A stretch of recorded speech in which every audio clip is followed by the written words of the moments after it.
एक बार एक तोता और कुत्ता पड़ोस में रहते थे।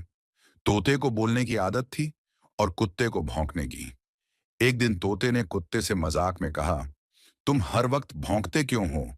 मालिक तुम्हें कभी वकील नहीं बनाएगा। कुत्ता बोला, और तुम हर वक्त बोलते रहते हो लेकिन रोटी खुद नहीं तोड़ सकते। तोता हंसकर बोला, कम से कम मैं फोन पर हेलो तो बोल सकता हूं। तुम क्या कर सकते हो? तभी मालिक आया और बोला, तुम दोनों चुप रहो, मुझे टीवी देखने दो। दोनों झेंप कर चुप हो गए।